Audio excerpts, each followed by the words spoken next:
It's becoming one of gaming's biggest events, the Penny Arcade Expo.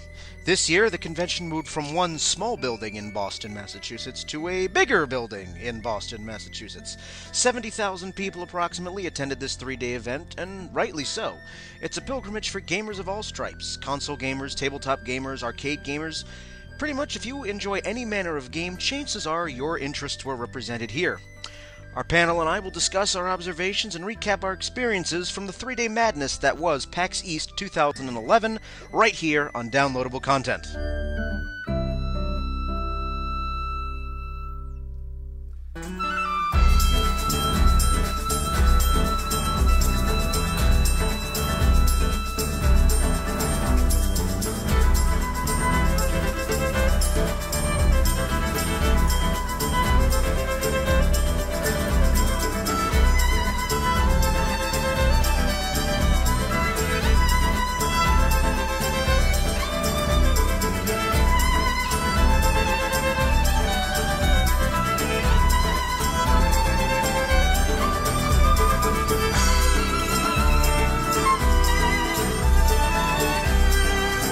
Welcome, friends, Romans, countrymen, to this special episode of Downloadable Content, PAX East Edition. I'm Brian, and we are joined by Ben. Hello, everybody. Wyatt. Hello. Ian. Hello, everybody. And from beyond the internet, speaking to us via text, our own +1 Jen. She says hello and has waved. So, very, very quickly, PAX East 2011 just ended. Madness, all of it, but enjoyable. My very first convention, exposition, whatever. I am no longer a virgin. And I must say I was very, very glad I went. It was exactly that. Just this huge convention of gaming for all to see and hear. Miles and miles and miles of gaming bliss. Getting there Friday afternoon, all awake and refreshed, that would change. That would change, no thanks to Wyatt, who was probably running on about 30 minutes of sleep the entire weekend. Hey, I had fun. I had a lot of fun. Although, by Sunday, you were about ready to drop dead. Hey, it was worth it. Totally worth it. I can hear how gravelly your voice is sounding at the moment. I'm assuming that's a byproduct of the lack of sleep. It's a byproduct of me having to go from 3 energy drinks in the weekend to none. So, yeah, it was a good time. I mean, the 3 energy drinks kind of calls it out. Well, good. Good. Yes, Jen, I agree. Lack of sleep is only part of the adventure. However, I would have liked to have been a bit more refreshed instead of coming back to the hotel at, fuck all in the AM and only to be tickled awake by Wyatt around 9. That was it. I mean, to kind of just leap right into the discussion, that was the great thing about PAX. There was just so much to do at all times. I was worried that maybe there'd be dead spots, and just by the end of it, I felt like I'd only seen half of what was going on, if less than that. And just, it was great to, end at 2 and be like, oh, we have to go home, and then realize, holy crap, we've only got about 5 hours time to sleep. Get there, pass out by 3, and then try to wake up at 9 to prepare to go back in again. So just goes to show you. It's devotion or insanity, or both. I think it's the combination, really. Yes, we'll get to daylight savings time, Jen. We also lost an hour from that. Thank you very much. Oh, God. Stupid farmers. Stupid government. So, to open, we got there around 4 or so Friday afternoon. And just walking into the Boston Exposition and Convention Center, the first thing that hit my addled brain once I walked in was giant fucking convention. Yeah. Just immense, just I exaggerate, miles and miles in all directions, but at least the space of the expo floor was at least the size of a football field.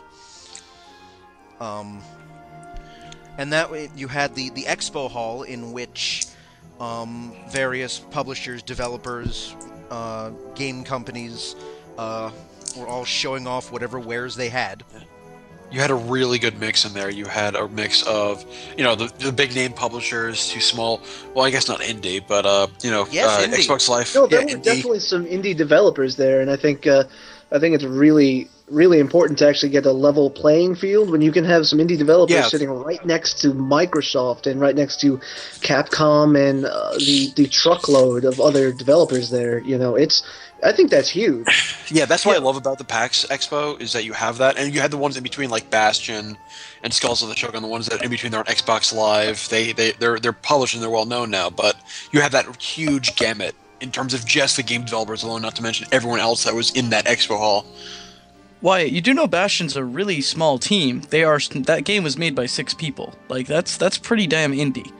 Yeah. As far as your development team, so I don't know that you should necessarily be lumping them in with larger development houses. Not that what they've done is impressive. I call them in between because terms are kind of malleable, and I guess indie means really really small, or I guess 6 people is really really small. Yeah. Or don't get a lot of credibility that I haven't heard before. Bastion and Skulls of the Shogun, other ones like that, have been covered a few times already. So, maybe it's just I'm working on it with a different definition here. It was just really great to see a little bit of... That's fine. The way you just described it, I didn't want you to think like, no, that's which is a game that I'm sure you're going to want to talk about a lot, but it's like the definition of an indie developer isn't always necessarily we haven't heard of them. I'd think of it more of, they're small, 6 people. That is a tiny team. But it is great that they were able to draw so much attention on the show floor. I mean, that's the beautiful thing. If you have a quality product, people do line up for it. These are the people who want to find new and exciting avenues. So I think that it was really a perfect venue for even a tiny team like them to be there. I agree. I took some time at the indie booth just to see what was being offered, what they were showing off, because it is, in my opinion, refreshing to see these little studios, these little companies trying to compete with the big guys. Sometimes it's really nice to see a game, and a good game at that, that can compete right up there with the big boys, Microsoft, Capcom, what have you. I'll give you an example. There was a company at the indie area called Alchemy Games, and they were showing off a game that is currently in development called Smuggler Truck. I don't know if any of you got around to seeing it. I've heard about that one. Isn't that the immigration thing? Yes, which it was created. It was an idea. The issue being immigration and how very, very hard it is to legally immigrate into this country. So basically, it because it's so hard to do so legally, it's getting here illegally is infinitely easier. All you have to do is just drive over. At the start menu of this game shows you, you have the different levels, and then there's one option called legal immigration.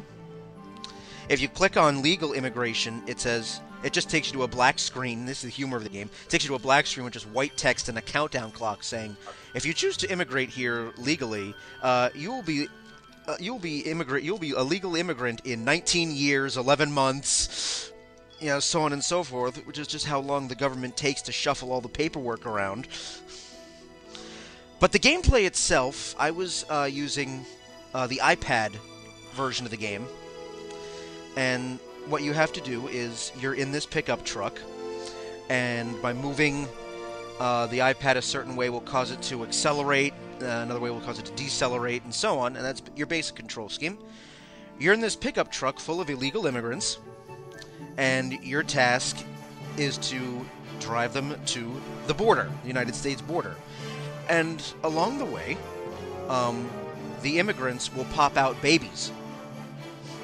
And you have to catch the babies so that they don't, fall onto the road and die.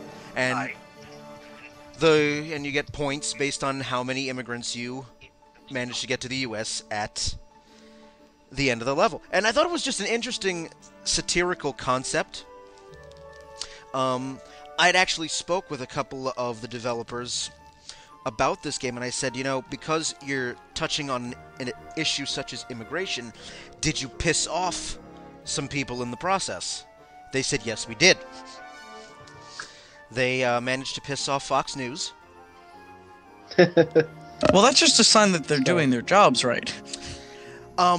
Funnily enough, George Lopez got wind of this game, and he featured this game and the developing company Alchemy on his show, and he was praising it. He's saying, "Now this is a Latino experience." He's incorporated that into his comedy routines before. He made a joke at one point that he woke up one day and suddenly there are U.S. forces in Iraq, and he said because we have plenty of people in this country who know how to cross borders illegally very quietly. So he's incorporated that sort of thing before, so I'm not too surprised. But I mean, I could have expected backlash either way out of the Latin community. But so yeah, I mean, it was a nice, strong indie showing. I'm going around the expo floor on day one. I really wanted to try the upcoming Mortal Kombat game, but for a lot of it, the gamer line was just way too long. Same thing for the Nintendo booth. I really, really wanted to, fondle the 3DS for a little bit. And that was dirty. Yeah, well. But there was just no way in hell I was getting into that booth at all, ever. However, the giant Pikachu lording over the entire expo hall was a plus. I love that giant Pikachu. I wanted to take it home and feed it and pet it and call it Wyatt because that's who it reminded me of. Anything on the expo floor really stand out to you? Anyone? Well, I'll tell you, the Red Faction is the first thing you see when you really get in there. The Red Faction Armageddon display. They had the enormous mechanical suit there where the line kind of wrapped around the booth, and you could have your turn stepping inside this mechanical suit that opened up. I think it was a really good grab for people to pull them right in that direction. I think the placement was good too, because I mean, there was just no way you were missing that enormous mobile suit. Wyatt?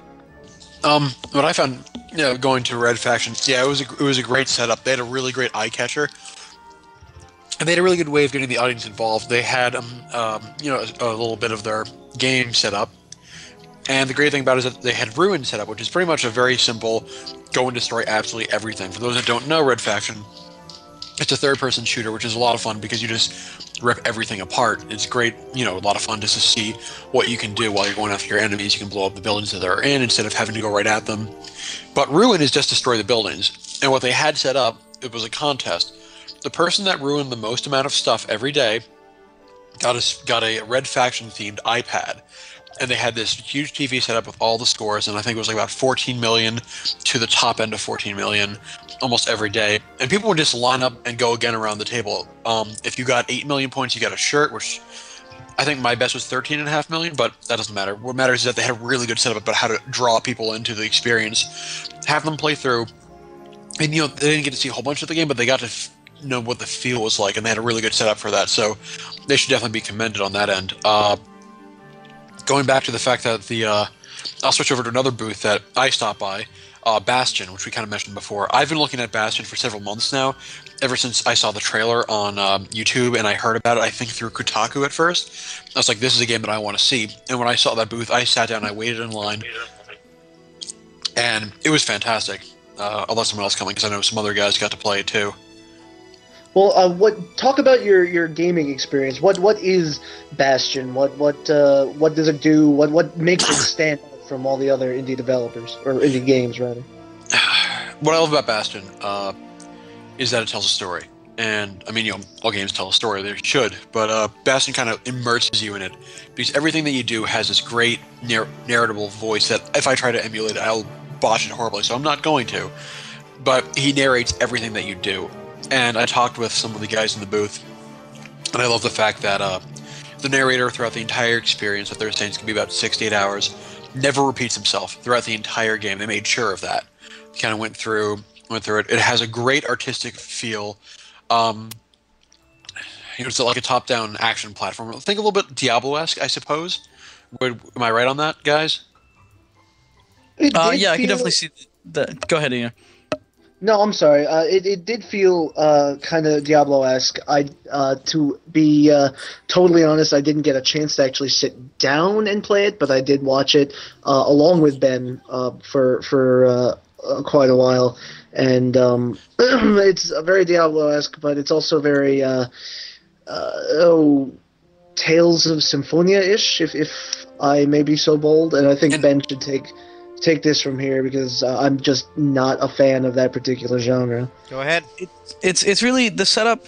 I didn't get a chance to play it, but just everything that I observed from it, the setup seemed to be very much action RPG, almost in the vein of like Ian said, a little bit of the Tales of Symphonia, or the other popular choice is the Kingdom Hearts series, where it seemed to be just in terms of purely battle style, where you could level up and you did have items that would level up in different potions and things like that, but it wasn't a menu-based combat. It was more real-time based combat. What Wyatt's referring to with the narrator that was the interesting twist, if you will, or hook, was that the narrator will really literally go through and just do that. So much of what you do is just told through this tale. Part of it is kind of foretelling, so he'll kind of invite you to pick up a weapon or an object. Part of it will apparently, according to developers, shift a little bit depending on how you play through the game. And one goal that they had set out was that at no point did they want you to ever hear the same line of dialogue twice in the same game. So that's really a very ambitious goal if you think about having your enough dialogue and having it be adaptable enough so that if you do make changes to the game, that the game is going to shift along with you. Now, whether or not they can actually pull that off is, of course, a different story. But definitely a good idea. Definitely a great idea. Visually was very, very impressive. And it's not something that, obviously we mentioned this was a game developed by a team of 6 people. So this is not something that's going to be, it's not going to be released as a AAA, $60 title. This is going to be an Xbox Live and PC downloadable title, which is fine, which is probably the appropriate forum for it. But it's the idea here is still that I think as an indie developer, they're trying to show that even if they're not going to create a product that they expect to sell for that kind of money, they want to put out the best value that they can for what they're creating. And honestly, to me, it seemed like it was a very, very well put together title. Obviously, not having played it, I couldn't tell you how smooth and responsive the controls were, but I saw all the players. Nobody seemed to be making any criticisms. Everybody, pretty much across the board that we saw, sat down, played for their 10 or 15 minutes or whatever it was.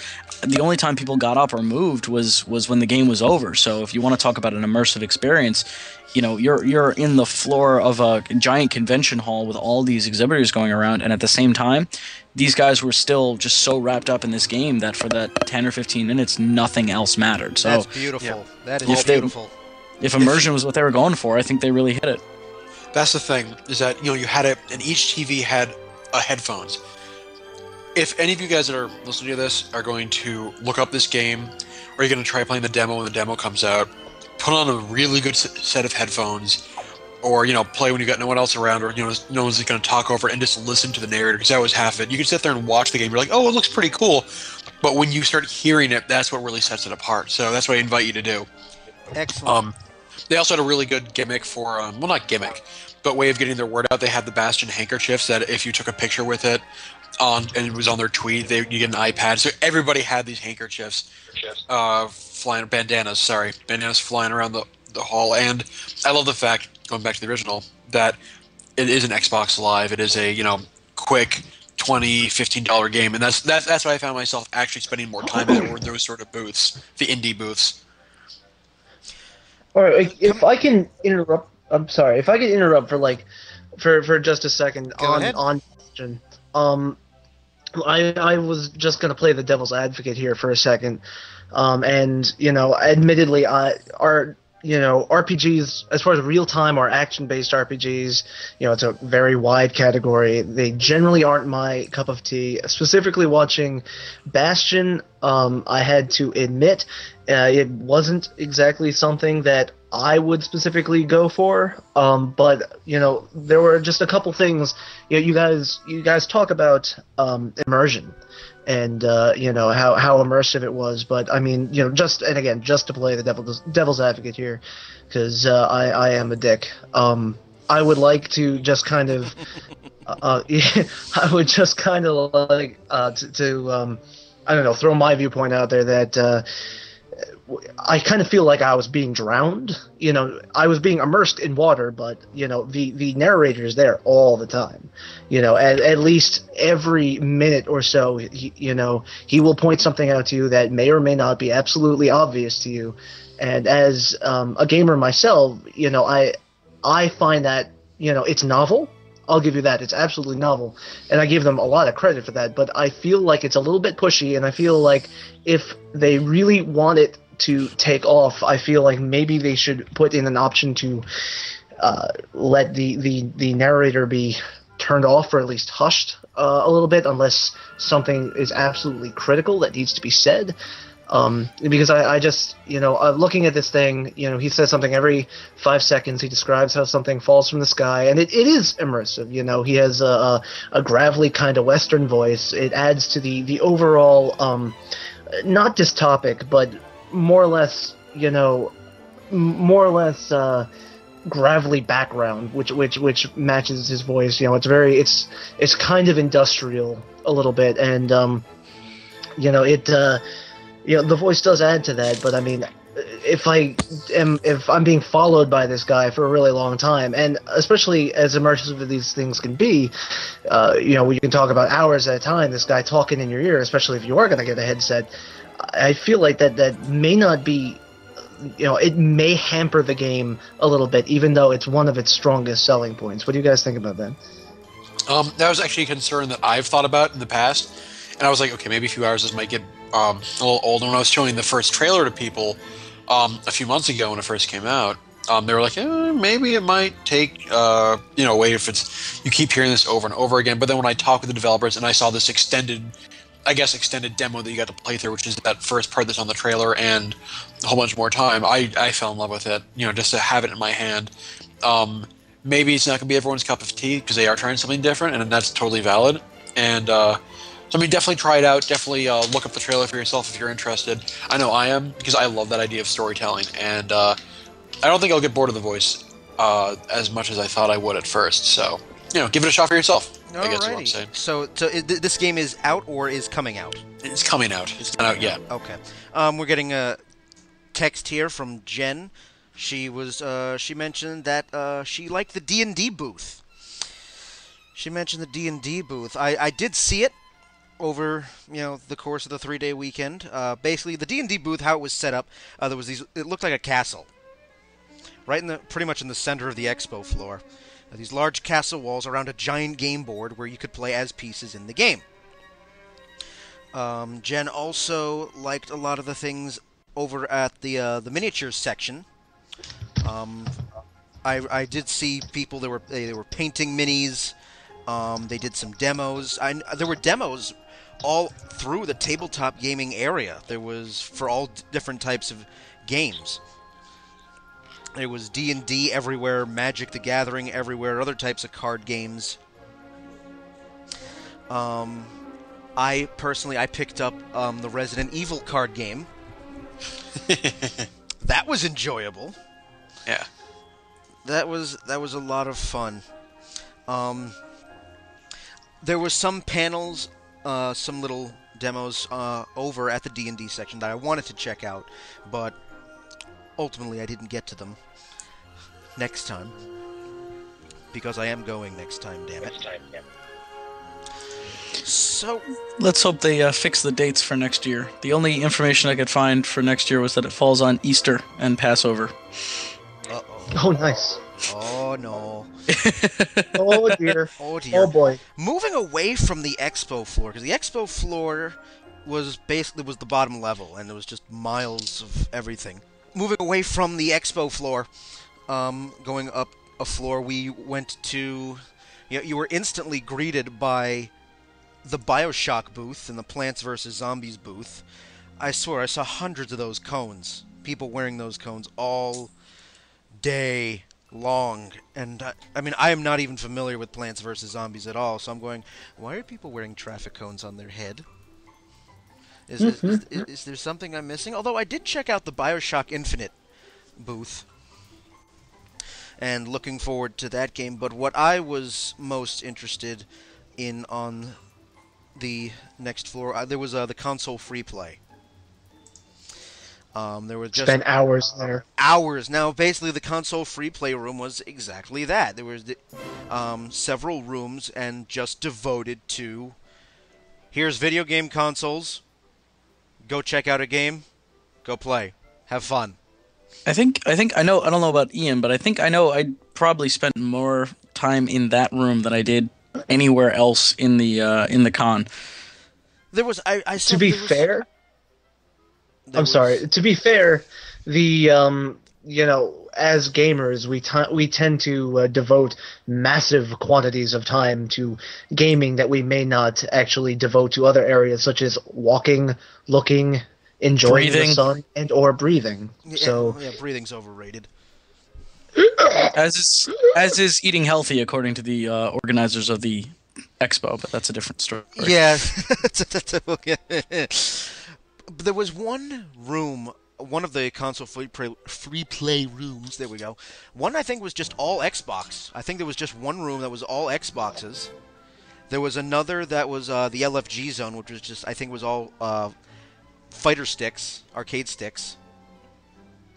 And then there was the third room, which was the mix of everything else, the Wii, the PS3, and a couple of Xboxes there. I spent so much time playing Brawl in that console free play room. I just, plugging in to whoever happened to be playing at the time, just, hey, you don't mind an extra player?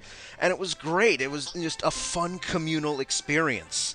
Having, just playing Brawl with complete and total strangers, but having a blast. Yeah, it was. Yep.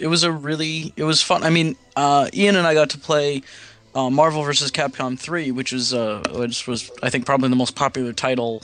I think from the minute the console free play rooms opened until they closed. But it was great to be able to go in and to be able to play that. It's something I hadn't had a chance to check out yet. So being able to play it and seeing so many other people playing it was a lot of fun. But the list was actually rather extensive. I was a little surprised at just how many titles they actually had available for people to borrow and play while they were hanging out in the console free play rooms. Yeah, I mean, definitely was a cool idea. Keep in mind there were roughly 70,000 people there, so I was hoping for a varied selection, and there was. The only thing I didn't like about it is that seemingly on the second and third day they started actually enforcing a time limit. Well, yeah. They said they were going to if people kept staying in the room, and I guess there must have been people who... I mean, even I think the longest period that Ian and I were in there for was, an hour and a half, 2 hours at one point? And there were tons of open stations around us at that. It wasn't the kind of thing where, we felt somebody breathing down our neck because they just thought, okay, well... we've been here for an hour and there are no open consoles. Maybe we should move. There were tons of open systems. You were right, Brian. Though the one room was almost exclusively Xboxes, and maybe they needed to balance that out a little bit better. Maybe more people were interested in PlayStation and Wii games than they originally thought. But I mean, that's for the organizers to work out. It makes sense though, because they want people to be able to enjoy themselves. There will be people who, for the whatever the cost of the 3-day pass, maybe to them it's worth it to just walk up to the free play rooms the minute they open, sit down, and just play whatever they want until they get kicked out every night. And I think they were trying to combat that a little bit. Well, it was and there were people who did exactly that. Keep in mind the hours of each day of the convention, except for Sunday, I think it was something like 8 a.m. to 2 a.m. Something like that, yeah. So, for, 18 hours or so, you could 18 hours gaming. Yep. Says he, laughing. Yeah. Although I don't know if I could handle 18 hours of Brawl. That just... I'm betting you could, and I'm betting there are listeners out there who have either attempted it or are now planning to. I participated in the Super Smash Bros. Brawl tournament on day one. I had to go buy myself a GameCube controller since I was told that there would be a lack of GameCube controllers, so I went. There was a lot of vendors on the expo floor, now that I think about it. There was a lot of people. In addition to gaming developers and studios showing off their latest and greatest, there were actually stores, retailers there selling all sorts of gaming stuff. I went to one in which they were actually selling brand new GameCube controllers, which was a shock. They had a Dreamcast on sale, didn't they? Yeah, I think they did. I think I remember that. Games Underground. And Video Games New York, I thought it was. That was one of the several vendors. guys that did indie, yeah. And I was just very, very, very shocked at the fact that they were new GameCube controllers right from Japan. They even had a whole bunch of Japanese, language all over them. I'm like, oh, this box has just a lot of all over it. And so, unfortunately, the Super Smash Bros. Brawl tournament was very, very poorly organized. It was supposed to start at 8 o'clock, and it was supposed to be a 256-player field. They didn't get started until around 10. And by that time, half the field left, so many people were getting buys into the second round. I unfortunately did not get a buy into the second round. My opponent was actually still present, and I got my ass handed to me. Very easily. Aww. And I didn't think somebody could use Rob like a pro. But that was the case. And so, regardless, I don't even think there was a prize for winning. I think it was just bragging rights, because I didn't see any mention of one at all. But over the course of the day, I just got to just a lot of conversation with just random people. I had a conversation with a couple of girls who were dressed up as characters from Organization 13 from Kingdom Hearts. I spoke to a Samus.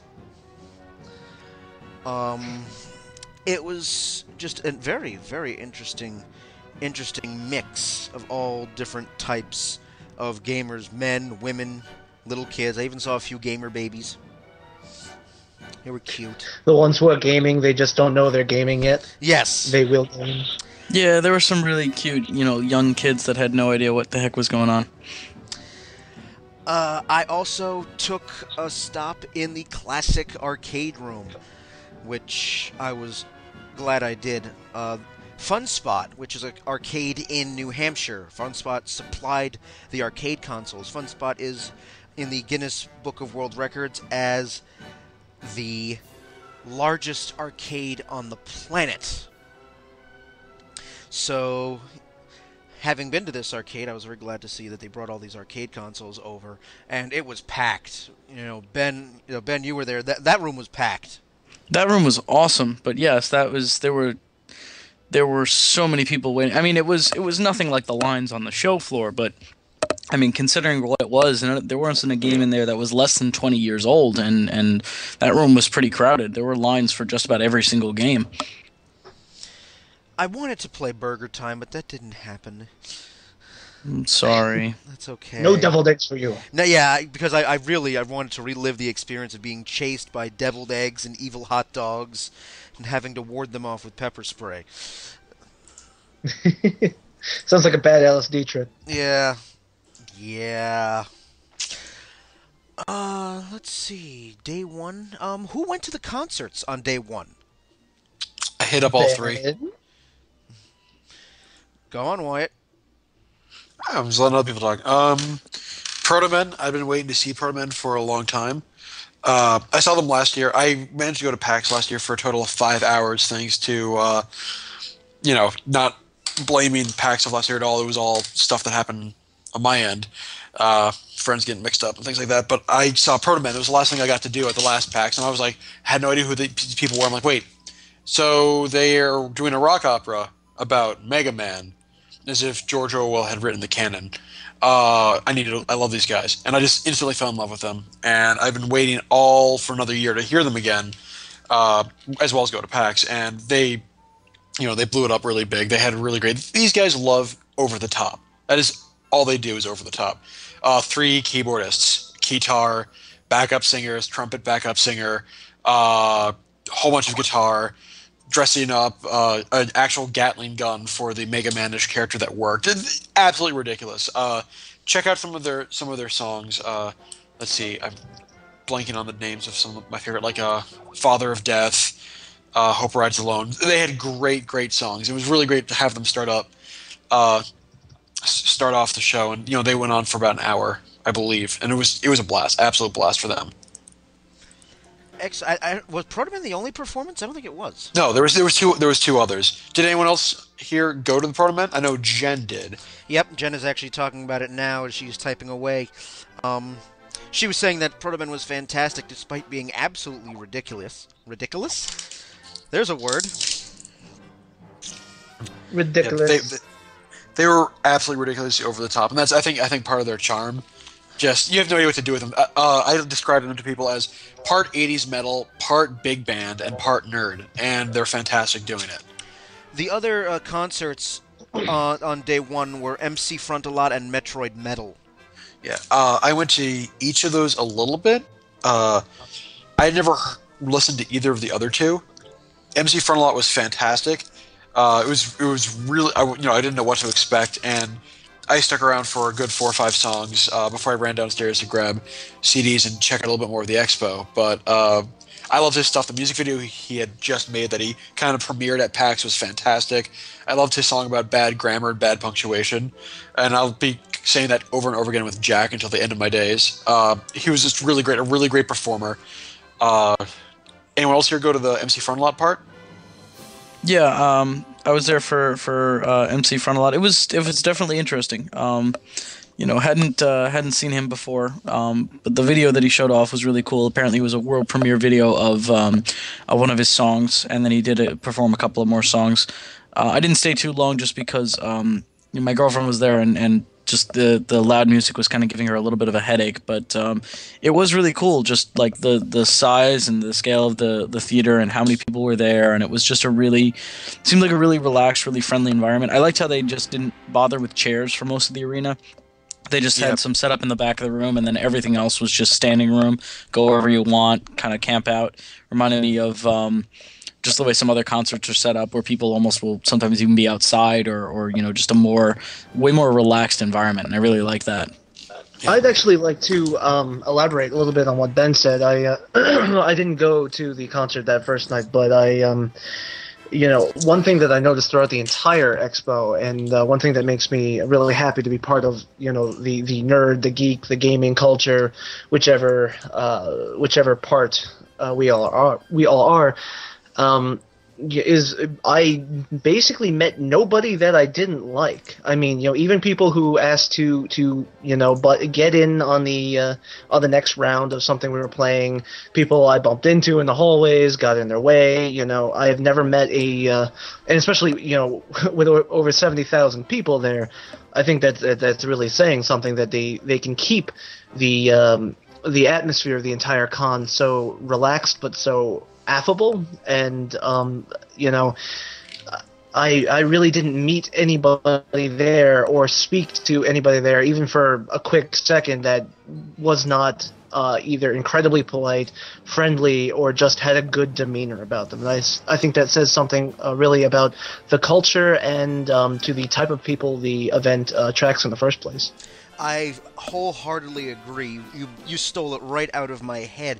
While I was waiting in line for some of the events, just striking up a conversation with anyone and everyone.